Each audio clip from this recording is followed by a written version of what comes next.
మొదటి మాట ఏమనగా లూకా సువార్త 23:34.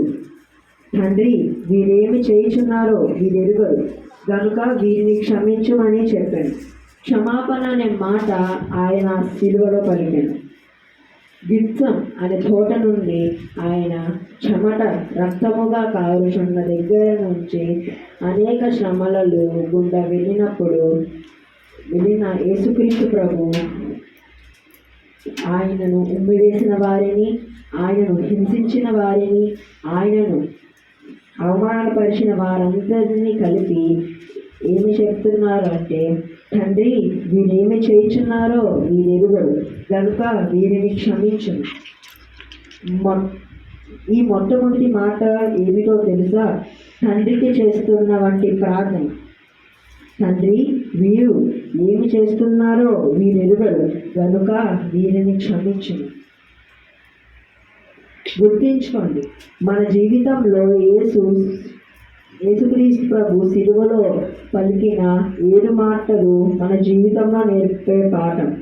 ఆయనే కనుక ఆ చేతులకు మేకులు కొట్టకుండా ఉండుంటే, ఆ కాళ్ళకు మేకులు కొట్టకుండా ఉండుంటే పరిగెత్తుకుంటూ వెళ్ళి ఒక గుడ్డివారికి స్వస్థపరిచేవారు, పరిగెట్టుకుంటూ వెళ్ళి ఒక కుంటివారిని స్వస్థపరిచేవారు, పరిగెట్టుకుంటూ వెళ్ళి ఆకలి వేస్తున్న వాళ్ళని ఆకలి తీర్చేవారు. కానీ ఆ రోజు ఆయన సిలువలో భయంకరమైన శ్రమలలో తన తండ్రికి ప్రార్థన చేశారు. ఇది మన జీవితంలో నేర్పే పాఠం ఏమనగా,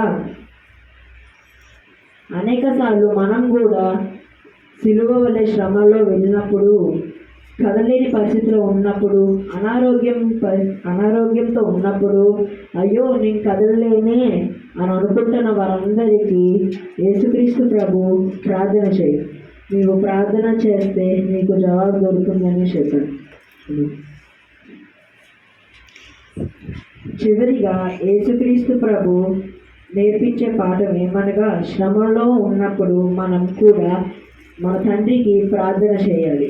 మన జీవితంలో దేవుని శక్తిని చూస్తాం ప్రార్థన చేస్తే. రెండవది, మనల్ని హింసించిన వారిని మనం క్షమించాలి. ఈ మొట్టమొదటి మాటలో యేసుక్రీస్తు తను హింసించిన వారిని, ఉమ్మివేసిన వారిని, అవమానపరిచిన వారందరినీ క్షమించాలి. అలాగే మనం కూడా మనల్ని హింసించిన వారిని క్షమించాలి. మూడవది ఏమనగా, యేసుక్రీస్తు ప్రభు మనం చేసే పాపాలకు సిద్ధంగా ఉన్నాడు అని తెలుసుకోవాలి. నువ్వు ఎంత పాపి అయినా యేసుక్రీస్తు రక్తము నిన్ను ప్రతి పాపము నుండి కడిగి పవిత్రముగా చేయాలి. ఇది మన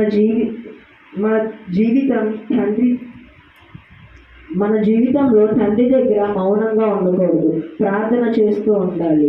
ఈ చిన్న మాట దేవుడు దీవించుగాక.